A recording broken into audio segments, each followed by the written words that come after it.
Salam saudaraku, selamat pagi, semoga kita semua dalam keadaan sehat dan penuh sukacita dalam Tuhan. Marilah kita menggunakan waktu sejenak untuk berdoa, membaca dan merenungkan firman Tuhan sebagai sumber kekuatan, inspirasi dan motivasi bagi kita hari ini, Rabu 24 November 2021. Sebelumnya mari kita berdoa. Bapa di sorga, kami bersyukur atas hari yang indah ini, hari yang penuh harapan. Kami akan merenungkan firman-Mu, kiranya Roh Kudus menerangi hati dan pikiran kami, agar kami sungguh memahami firman-Mu. Dalam nama Tuhan Yesus Kristus kami berdoa, amin. Firman Tuhan yang menyapa kita di pagi ini, Mazmur 135 ayat 14. Sebab Tuhan akan memberi keadilan kepada umat-Nya dan akan sayang kepada hamba-hamba-Nya. Demikian firman Tuhan.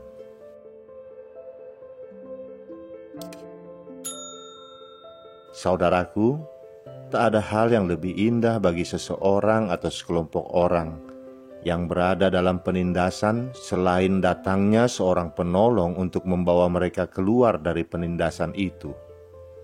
Betapa sulitnya hidup ini jika selalu berada di bawah tekanan. Kebebasan kita untuk melakukan berbagai hal bagaikan dirampas, sehingga ungkapan pemazmur dalam nas renungan ini memberi kekuatan kepada kita bahwa Tuhan akan memulihkan keadaan umat-Nya dari keadaan yang tertindas dan tertekan menjadi keadaan yang bebas. Kadangkala kita berada dalam situasi seperti itu. Tekanan oleh karena pergumulan seakan-akan membuat kita sulit bergerak, membuat kita lemah, membuat kita tak berdaya. Dalam situasi seperti ini, kita tidak bisa mengandalkan kemampuan diri sendiri. Kita tidak bisa mengandalkan pikiran dan kekuatan manusia. Hanya Tuhan yang mampu mengeluarkan kita dari situasi sulit seperti itu. Tetapi letak kelemahan manusia adalah kurang sabar menantikan waktu Tuhan. Mengaku sebagai orang percaya, tetapi kepercayaannya seringkali kurang nampak dalam sikap hidup. Begitu dihadapkan pada persoalan ringan yang sebenarnya dapat diatasi dan ditemukan jalan keluarnya, sudah menyerah. Yang harus dilakukan dalam situasi seperti itu bukanlah menyerah, tetapi berserah pada pengaturan Tuhan. Letak kekuatan iman kita sebenarnya pada kesanggupan kita untuk bertahan dalam keyakinan bahwa Tuhan pasti menolong. Orang percaya tidak boleh dilemahkan dengan pergumulan, tidak boleh dibuat putus asa dengan persoalan-persoalan hidup, tetapi semua pergumulan itu seharusnya membuat kita teguh dan kuat, karena justru dalam pergumulan dan penderitaan itu, kuasa Tuhan akan dinyatakan. Orang yang mengandalkan Tuhan dan menanti pertolongan Tuhan dengan sabar tidak akan pernah dikecewakan.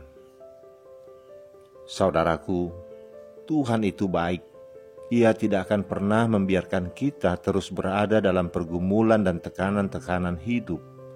Akan tiba waktunya Tuhan membebaskan kita dari tekanan itu. Hanya saja kita perlu sabar menanti waktunya Tuhan itu. Kebaikan Tuhan dijelaskan pemazmur pada ayat 14. Tuhan akan memberi keadilan kepada umat-Nya dan akan sayang kepada hamba-hamba-Nya. Memberikan keadilan adalah tindakan yang keluar dari sifat Tuhan yang adil. Dan memberikan keadilan merupakan bentuk konkret kasih-Nya kepada para hamba-Nya. Tuhan kita adalah Tuhan yang mengidentikan dirinya dengan umat-Nya. Menyerang umat Tuhan berarti menyerang Tuhan sendiri, dan pasti Tuhan tidak akan tinggal diam. Tuhan yang kita sembah adalah Tuhan yang hidup dan berkuasa. Dia bukan saja berkuasa atas semesta alam yang luas, tetapi secara khusus Ia juga menunjukkan pembelaan dan penyelamatannya atas orang-orang yang dikasihinya. Ia adalah Tuhan yang tidak pernah meninggalkan umat yang dikasihinya yang mengalami ketidakadilan.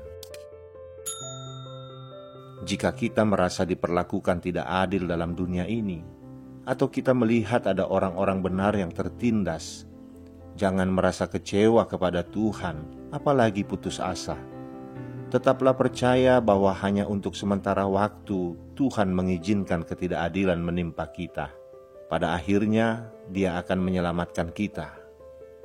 Iman, kesabaran, kesetiaan, itulah yang Tuhan harapkan dari kita. Bahkan seandainya keselamatan itu tidak terjadi dalam bentuk yang kita harapkan, tetap ada anugerah istimewa yang Dia sediakan bagi kita. Tuhan yang kudus dan adil tidak membiarkan manusia berdosa lolos dari hukuman, termasuk ketika umatnya berdosa. Tuhan dapat memakai orang fasik menjadi alat penghakimannya terhadap umatnya. Ketika murka Tuhan terhadap umatnya telah padam, Tuhan kembali membela dan memulihkan umatnya. Berbahagialah kita yang memiliki Tuhan yang murkanya terhadap umatnya hanya sesaat, tetapi kasih setianya adalah untuk selama-lamanya.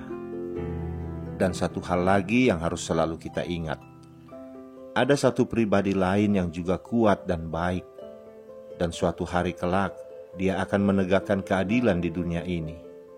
Ketika Yesus datang kembali, Dia akan turun dari sorga dengan bala tentara malaikatnya yang penuh kuasa. Dia akan memberikan kelegaan kepada kita yang tertindas dan membalas mereka yang telah menindas anak-anak Tuhan. Sebelum hari itu tiba, Tuhan Yesus menghendaki kita tetap berdiri teguh dan tetap memiliki keberanian. Apapun pergumulan yang harus kita tanggung di dunia ini, keselamatan kita telah terjamin selamanya. Amin. Kita berdoa.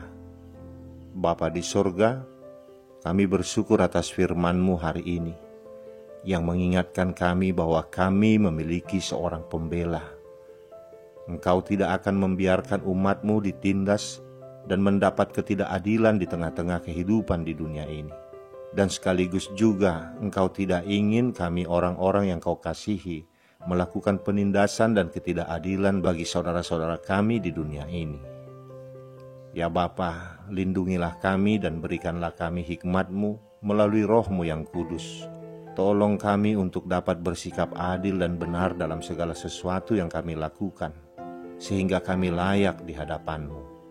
Tolong kami jika kami di dalam kesusahan, penindasan dan perlakuan tidak adil oleh orang lain. Belalah kami Bapa. Jangan biarkan kami mencari pembelaan dari yang lain selain daripada-Mu. Di dalam nama anak-Mu Tuhan Yesus Kristus kami berdoa. Amin. Selamat beraktivitas saudaraku. Tuhan memberkati. Salam.